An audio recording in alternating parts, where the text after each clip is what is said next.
The Dragon Age Veilguard drama just got even worse. The latest Dragon Age game, in all of its misguided glory, has unsurprisingly been steeped in controversy from the get-go.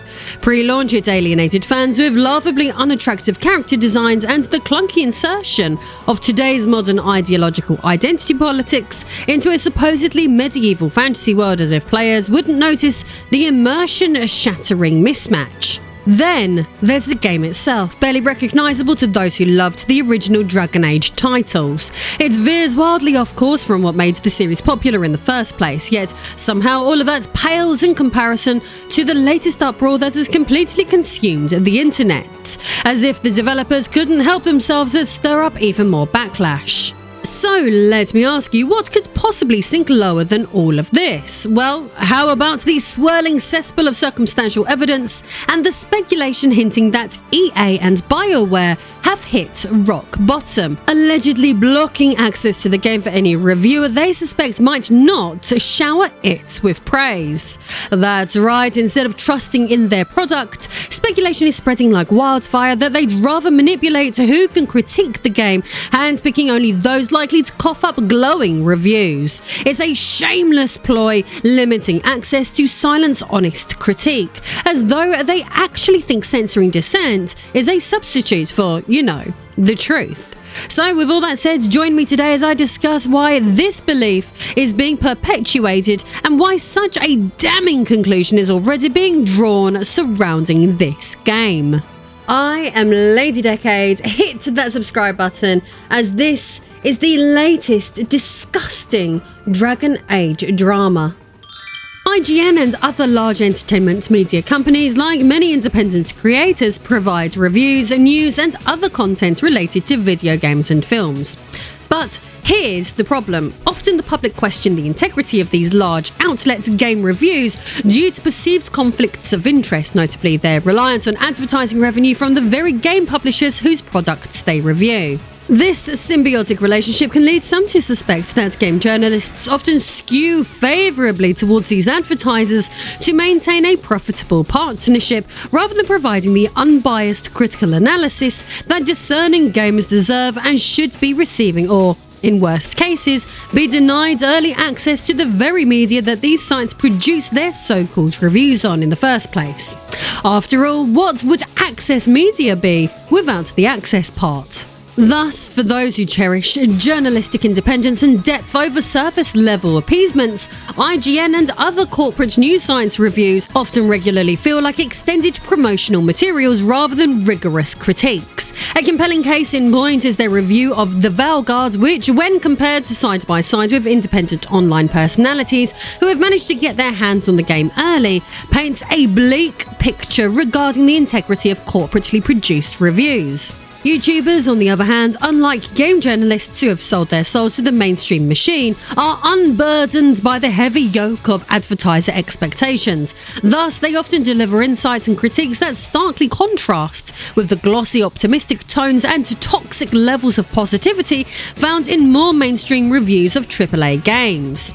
The huge disparity between the opinions of independent creators on Veilguard and those found in the articles published on large corporate websites not only highlight the potential influence of corporate interests, but also raise serious questions about the credibility of established gaming journalism platforms like IGN. Honestly, the difference in reception to this latest Dragon Age game is insane. However, suppose one were to naively trust the glossy corporate reviews littering Metacritic. In that case, one might be misled into believing this game represents the pinnacle of this year's releases, with numerous major outlets carelessly doling out 9s out of 10s as though they were mere participation trophies. Allow me to put this into perspective. According to IGN's curious standards, a 9 out of 10 is deemed exceptional. Yet, this is the very same outlet that rated Black Myth Wukong, a blockbuster hit and fan favourite, a mere 8 out of 10, and even more crazily, they had the audacity to give paltry 7s to Sparking Zero and Stellar Blade, both widely acclaimed by the public. It's worth noting that these are the same laughable scores they handed to notoriously bad flops like Dustborn. and Concord. So, are we truly expected to take their evaluations seriously? Irrespective of your personal opinions, it's fortunate that once a game hits the public domain, the user review scores generally offer a more trustworthy gauge than the laughable drivel churned out by the shameless corporate mouthpieces masquerading as journalists at these disgraceful news outlets. So it's only a matter of time before the game's real quality gets revealed. Fortunately for you, I can get you huge discounts on many modern video games with some of the highest user review scores around. This includes The Amazing Metaphor, Space Marines 2, Black Myth Wukong, Dragon Ball Sparking Zero, and many more, but don't take my words for it. These games are great. The user review scores will do that for you. In fact, I can get you up to 90% off thousands of modern, AAA, indie and retro games, all by using my affiliate links via my pinned comments. Grab some out-of-this-world bargains and support an independent voice like mine simultaneously. Happy shopping. As for Dragon Age Veilguard, user reviews are not in yet as of the time of writing this video, so the only opinions we have to go on are from those who received early review copies of the game. What's really crazy is that, as already mentioned, much of the mainstream has dished out glowing reviews for this one. However, on YouTube, on the other hand, many of the reviews are scathing. The YouTube channel Skill Up, for example, has already amassed over 1 million views on a video bluntly titled, "I do not recommend Dragon Age," while Mr. Matty Plays has also released a scathing review calling it a big disappointment. Both reviews dive deep, each running over 40 minutes, offering more substantial and honest breakdowns of their experience with the game than anything the big corporate publications have managed to churn out, acknowledging that they both put in over 50 hours of playtime into the title. In contrast, mainstream outlets continue to serve up surface-level, ad-friendly takes, often leaning on the publisher's preferred narrative rather than addressing core issues. But before we even get into the honest critiques these independent creators have made, let's address the elephant in the room: accusations that the game's publishers have been manipulating access to review codes, handpicking who gets them to inflate review scores in a blatant attempt to steer public perception. So let me provide you with some circumstantial evidence of this ghastly practice. This brings us to a video recently uploaded to the YouTube channel Fextra Life, another channel with over 1 million subscribers, with its own dedicated audience sharing many fans with the Dragon Age series. Their upload explains why there's no traditional review for the game on their channel. Despite Fextra Life's long-standing relationship with Dragon Age and BioWare, which spans back to 2014 with their Dragon Age Inquisition wiki and forum preservation efforts, they outlined that their access to the game for review was unexpectedly cut off, raises huge red flags regarding the transparency and reliability of review access for Dragon Age. Due to their existing relationships with EA and BioWare, they note that they attended a preview event for the Veilguard where they shared positive impressions while noting minor critiques about the story and character models. After releasing their impressions video, which wasn't solely positive, Fextra Life's communication with EA and BioWare was abruptly ceased with the cutoff, suggesting a possible retaliation for their minor criticisms. This challenged the idea that reviewers can always provide honest feedback without fear of losing access. What makes this situation worse is that Fextra Life had discovered that they weren't the only ones denied review codes. Other creators like Wolfheart and Luke Stevens, who also attended the preview event, experienced similar exclusion despite providing balanced feedback, suggesting that providing even minor criticism as opposed to blind toxic positivity could have resulted in them all being sidelined. Fextra Life suggests that EA's decision to withhold review codes from selective creators is a tactic aimed at influencing the Veilguard's initial reception. By limiting access to creators likely to produce highly favourable reviews, EA might be trying to establish an early universal positive consensus, encouraging undecided viewers to buy into the hype before more user review scores tarnish the game's reputation. Reviewing many games in the past, Fextra Life draws a parallel to the release of Cyberpunk 2077, where limited early access reviews contributed to an overly positive perception that later unravelled when the public encountered game-breaking issues. It really does look like EA is using the same propaganda tactics to manipulate perceptions around their game. Extra Life goes on to stress the importance of transparency and recommends that the channel's viewers exercise caution, particularly with reviews from those who received early access to this game, as the selective distribution of review codes could influence these. The channel suggests that gamers wait for authentic feedback from a broader pool of players, rather than believe the curated narrative that seems to have been constructed around this game using dubious tactics. Despite attempting to control feedback around the game as mentioned earlier, a few independent creators have managed to provide both honest and negative takes regarding the game, such as the YouTube channel Mr. Matty Plays Who we mentioned earlier. So how, for example, did this one slip through the net, if there was indeed such a net? Well, amongst the 40 minutes burial of the game, Matty mentions that while his full review of the game is scathing, at an earlier date his reaction to the preview of the game was drastically different. Highly positive, in fact. This indeed backs up the theory that the publishers did indeed go out of their way to award review copies to those whom they most believed would shill the title for them. However, when you are dealing with genuinely honest people, just because they like a preview of the game doesn't necessarily mean they will enjoy the real thing. Matty notes that, for starters, extended exposure changes perspective. 50 hours is different from just a handful, but it's also due to BioWare and EA's framing of the preview. We played across 5 save files with the game's defined first act. With 2 more acts to go, I walked away hopeful, imagining the heights they could reach in acts 2 and 3. But when I got the full game, even by the 30th hour, I hadn't reached where my preview ended. I felt misled, seeing only the first third of a 14-part story during the preview, which coloured my initial impressions positively. The reviewer found the story and characters underwhelming, feeling they had lacked depth, pacing, and the classic Dragon Age tone. Matty also felt that gameplay was equally repetitive, with the combat system failing to evolve and the environment being monotonous, evoking memories of criticisms aimed at Dragon Age 2. He confirms that his overall experience felt shallow and unremarkable, lacking the charm and intricacy BioWare fans have come to expect. His overall feeling was one of sadness and frustration at BioWare's current direction, hoping others might find more enjoyment in the game than they did. Skill Up, one of the other reviews that dunks hard on this game, despised the quality of the writing that can be found within, hilariously commenting that it lacks any nuance or wit or wisdom. It cannot communicate ideas except to say them aloud to the camera.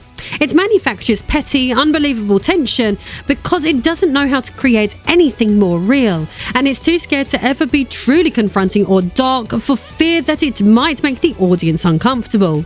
Every interaction between the companions feels like HR is in the room, and every interaction led by the main character, Rook, sounds like he's addressing an under-12 soccer team before a semi-final or teaching toddlers how to properly share toys. Essentially, it sounds like your regular AAA, intelligence-insulting, Western-produced game.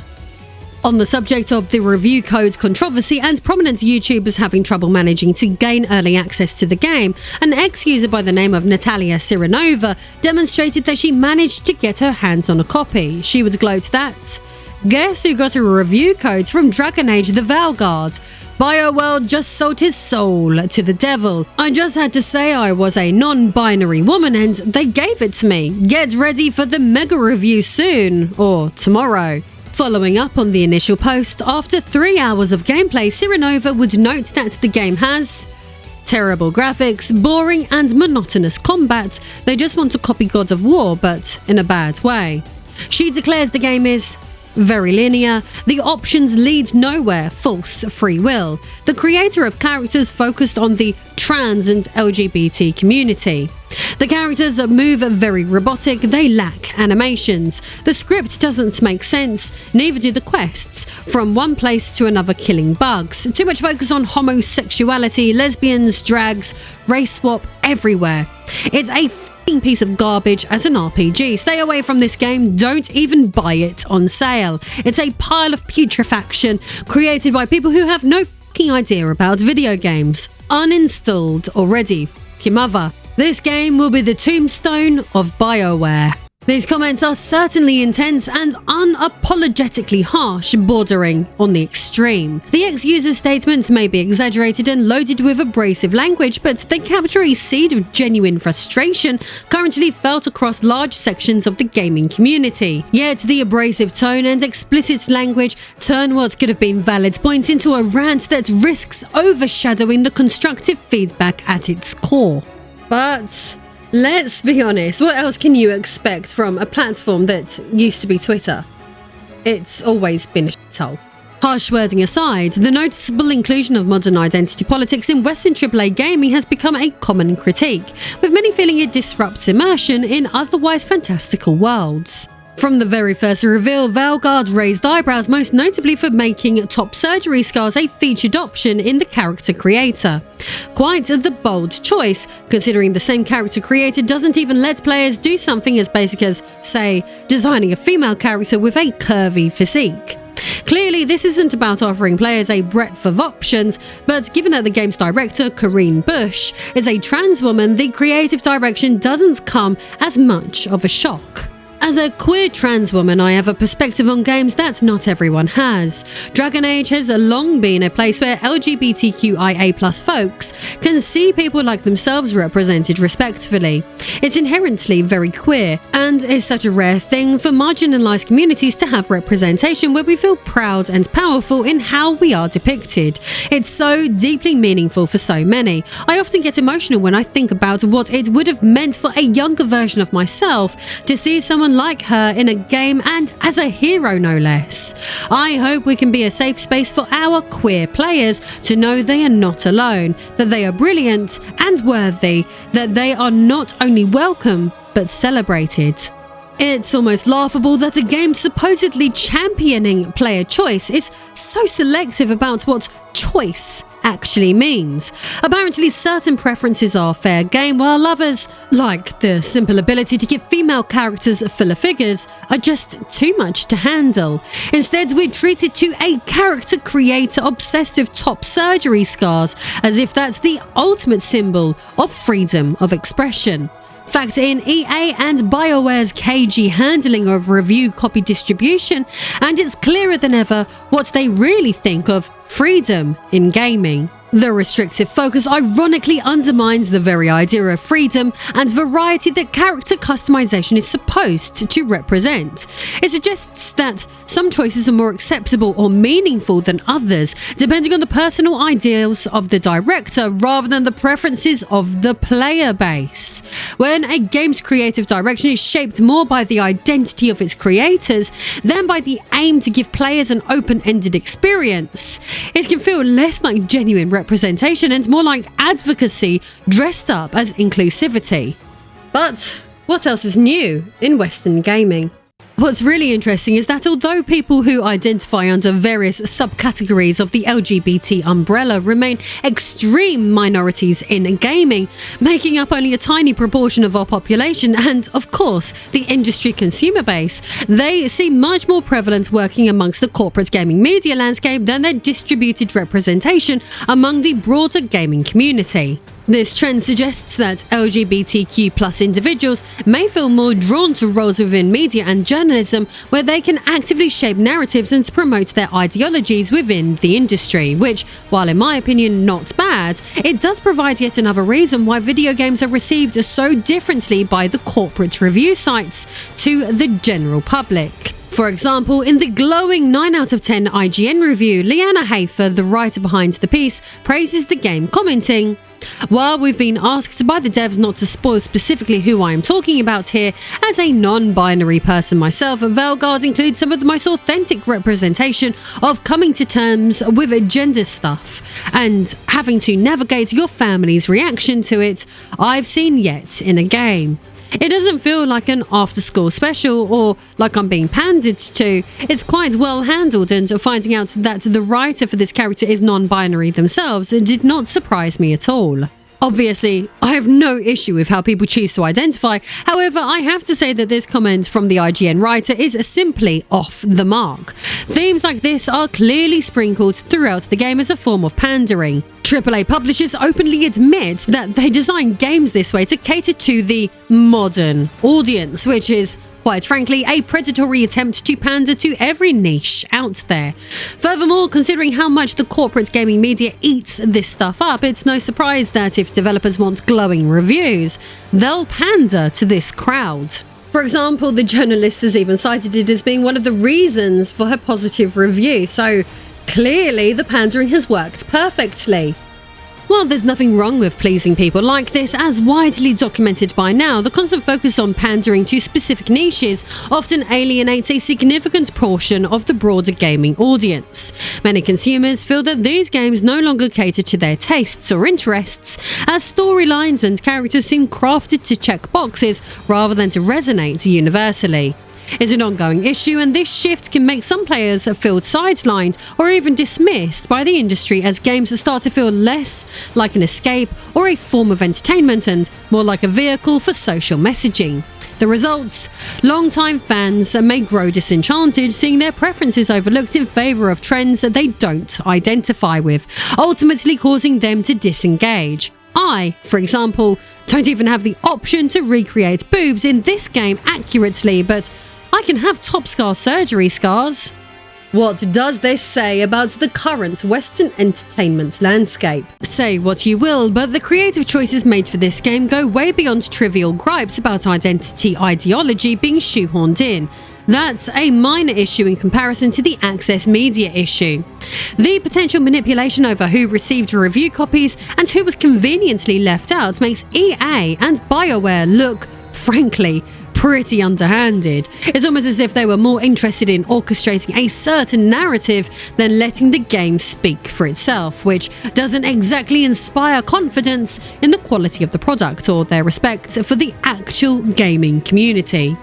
Because of all of this, as I pointed out earlier in the video, if we want any real insight into this game, we're just going to have to wait for actual user reviews to roll in. Only then will we finally be able to form an opinion on whether this game is remotely worth spending money on, or if it's just another overhyped hollow release that has been provided with artificial credibility through the often disingenuous corporate gaming media landscape. Don't forget, I can get you huge discounts on many modern video games with some of the highest user review scores around.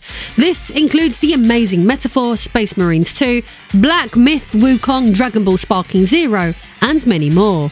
Don't take my words for it though, these games are great. The user review scores will do that for you. In fact, I can get you up to 90% off of thousands of modern, AAA, indie and retro games, all by using my affiliate links via my pinned comments.